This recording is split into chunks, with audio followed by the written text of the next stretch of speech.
और इसी पर चर्चा करने के लिए हमारे साथ जुड़ चुके हैं आलोक वत्सी, नेता भारतीय जनता पार्टी के। स्वागत है आलोक जी आपका। हमारे साथ जुड़ चुके विनय कुमार सिंह, प्रवक्ता समाजवादी पार्टी के। स्वागत है विनय जी आपका। हमारे साथ जुड़ चुके हैं राजकुमार मौर्य, प्रवक्ता कांग्रेस के। स्वागत है राजकुमार जी आपका। और थोड़ी देर में हमारे साथ जुड़ेंगे निरंजन पोद्दार, राजनीतिक विश्लेषक। निरंजन जी, मेरी आवाज आपको मिल रही है सर? जी मेरे को आवाज आ रही है। हाँ, आपकी भी आवाज सर आ रही है। सवाल मेरा आपसे सर है, चुनावी संग्राम अपने पूरे जोरों पर है और देखा जा रहा है प्रधानमंत्री नरेंद्र मोदी भी चुनावी जनसभा कर रहे हैं, सीएम योगी आदित्यनाथ भी कर रहे हैं, कांग्रेस की तरफ से सोनिया गांधी, प्रियंका गांधी, मल्लिकार्जुन खड़गे, बड़े बड़े नेता सब मैदानों में उतरे हुए हैं और एक दूसरे पर आरोपों की झमाझम बारिश की जा रही है। जब नरेंद्र मोदी ने कहा कि कांग्रेस इसलिए जीतने के लिए चुनाव नहीं लड़ रही, 370 को पार्टी सीटों को कम करने के लिए चुनाव लड़ रही है। और वहीं सोनिया गांधी ने तमाम आरोप लगाए हैं। उन्होंने कहा कि मोदी जी ने लोकतंत्र को खत्म कर दिया, लोकतंत्र खतरे में है और गलत लोगों को जेल में डाला जा रहा है, एजेंसियों गलत इस्तेमाल किया जा रहा है। उनका यह कहना है गलत तरीके से इस्तेमाल किया जा रहा है, मर्यादाएं तार तार हो रही हैं। क्या मायने लगाए जाए इस प्रकार के जो चुनावी जनसभाओं में इस प्रकार के आरोप लगाए जा रहे हैं? इसका जनता पर कितना असर पड़ेगा? इसके क्या मायने लगाए जाए? देखिए सुनील जी, मैं सबसे पहले तो निवेदन करूंगा, थोड़ा सा सुनील जी इको आ रहा है, जरा पीसीआर को देने की कोशिश कराएंगे। मैं बोलता हूँ निरंजन जी, पीसीआर, निरंजन जी आवाज को थोड़ा ठीक कीजिए, इको प्रोड्यूस हो रहा है बता रहे हैं। देखिए सुनील जी, मैं उम्मीद करूंगा कि मैं जब बोलूं तो कोई बीच में मुझे टोकाटाकी ना करे, डिबेट को डिलेल ना करे। अब देखिए, जिस तरीके से आपने कहा कि 2024 के चुनाव के अंदर आरोप प्रत्यारोप और जिस तरीके से चुनावी सरगर्मी बढ़ी है और जिस तरीके से आप ये समझ लीजिए माहौल गर्म है आज की तारीख में, तो 2-3 बिंदुओं के ऊपर चर्चा करूंगा। पहला बिंदु ये है कि हमने देश के इतिहास में पहली बार ऐसा हम देख रहे हैं कि कोई सरकार 10 साल चली हो और उसके बाद में एक शब्द हुआ करता था एंटी इनकम्बेंसी, और आज उससे एक उलट शब्द आ गया है प्रो इनकम्बेंसी। आज वो सरकार जो 303 सीटों के, यानी कि पहले 282 सीट, 2019 में 303 सीट और आज 370 सीट का दावा कर रही है, तो निश्चित रूप से देखिए कहीं ना कहीं राजनीति में या राजनीतिक डिस्कोर्स में कुछ ना कुछ बदलाव है। और ये बात मैं नहीं कह रहा हूँ, ये बात आप ये समझ लीजिए, जो इंडिया गठबंधन जो बना है, किसी के जो अलाइंस है या किसी के जो घटक दल है, अगर आप देखेंगे तो ममता बनर्जी ने ये बात कही कि कांग्रेस को 24 सीट भी जीत के आने वाली।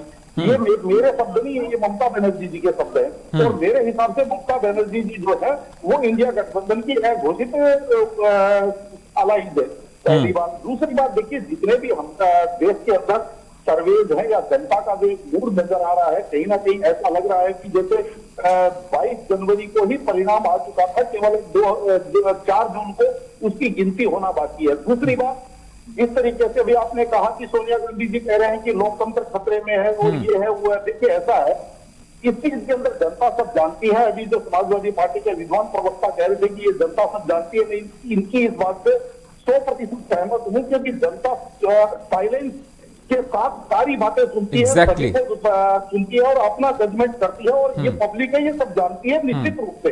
और इसी का आप ये मान के चलिए कि अगर किसी को ये लगता है कि कुछ राज परिवार, यानी कि लोकतंत्र के अंदर जब बाबा साहब भीमराव अम्बेडकर जी ने संविधान का निर्माण किया था, तो ये कहा था कि अब कोई रानी के पेट से राजा पैदा नहीं होगा, अब लोकतंत्र की पेटी से राजा निकल करके आएगा। तो अगर उस लोकतंत्र की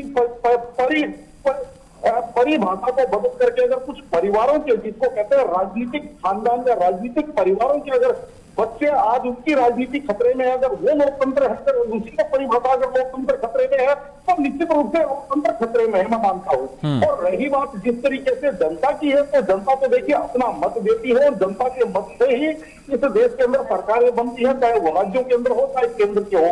लेकिन अब ये अलग बात है कि कोई इसको स्वीकार करे या ना करे, क्योंकि जब चुनाव होते हैं सुनील जी, उससे पहले सब दावे करते हैं। उत्तर प्रदेश के अंदर चुनाव हुआ, समाजवादी पार्टी ने कहा था कि 400 सीटें जीत करके हम आ रहे हैं। जब परिणाम आया तो कह रहे हैं कि शासन प्रशासन की गुंडागर्दी थी या ईवीएम हैक हो गई या फलाना पर, यानी कि किसी ने भी ये चीज सहज स्वीकार नहीं की कि जनता ने हमें अस्वीकार कर दिया या जनता ने जनादेश हमारे विपरीत दिया, ये किसी ने भी नहीं कहा।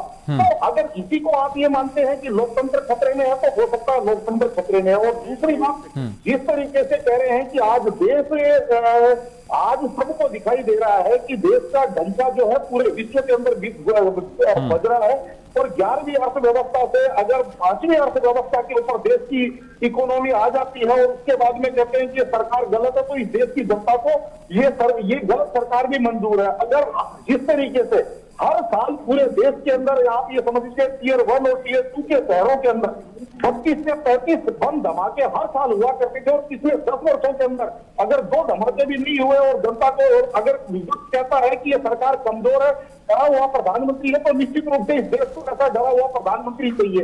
अगर जो पाकिस्तान पिछले 75 वर्षों के अंदर देश की नाक में नकेल डाल करके और वहां से आतंकवाद का एक्सपोर्ट कर रहा था, और आज जो पाकिस्तान समिति से गाने गाने को मोहताज है और भारत से टक्कर लेने की उसके अंदर हिम्मत नहीं है, या यूं कहे कि आज वो परिप्रेक्ष्य से हट गया है।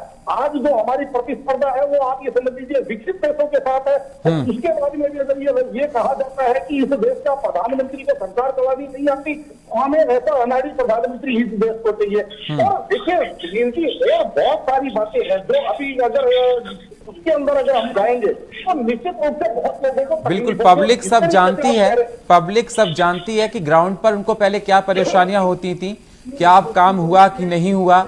महिलाओं को भी पता है कि उनको सुरक्षा मिली कि नहीं मिली, एजुकेशन सिस्टम में कितना डेवलपमेंट हुआ कि नहीं हुआ, सबको पता है। अगर आज यूपीए के अंदर देश विश्व का नंबर 1 बन जाता है और उसके बाद में भी अगर प्रधानमंत्री को सरकार चलानी नहीं आती या प्रधानमंत्री की पॉलिसियां ठीक नहीं है, तो ऐसी बेकार पॉलिसियां इस देश को पसंद है। अगर मान लीजिए विदेशों के कोई आपस में जंग छिड़ती है और उस जंग के अंदर भारत के बच्चे फंस जाते हैं, और अगर प्रधानमंत्री के इंटरव्यू से वहां से अगर मान लीजिए हमारे जो नेवी के 8 पूर्व जवान दिए जाते हैं कतर से, और उसके बाद में कहा जाता है कि प्रधानमंत्री के अंदर साहस नहीं है, तो हमें ऐसा गैर साहसी प्रधानमंत्री की देश को चाहिए। और बहुत सारी सुनीति ऐसी चीजें हैं जो यहाँ पे बताऊंगा, तो मेरे हिसाब से डिबेट का पूरा टाइम ठीक है सर, जल्दी से सर बोलिए, मेरे पास समय बहुत कम है। देखिए सुनील जी, जिस तरीके से इलेक्ट्रॉल बॉन्ड की चर्चा हो रही थी और तमाम विपक्ष इस तरीके से दिखा रहा है कि जैसे देश का बहुत बड़ा घोटाला हुआ। पहली बात, इसी इलेक्ट्रॉल बॉन्ड से आप ये मान के चलिए अगर कांग्रेस को 1650 करोड़ रुपए मिले और कांग्रेस ने वो हजम कर लिए हुए 1650 करोड़ रुपए ईमानदारी से थे, जो खाते में है वो भ्रष्टाचार के थे। पहली बात। तो दूसरी बात इसके अंदर चलिए ठीक है सर, ठीक है सर, ठीक है, बहुत बहुत शुक्रिया। समय हमको इतनी इजाजत दे रहा है चारों मेहमानों का हमारे साथ जुड़ने के लिए। आलोक जी आपका, विनय जी आपका, राजकुमार जी आपका, निरंजन जी आपका, चारों मेहमानों का बहुत बहुत शुक्रिया।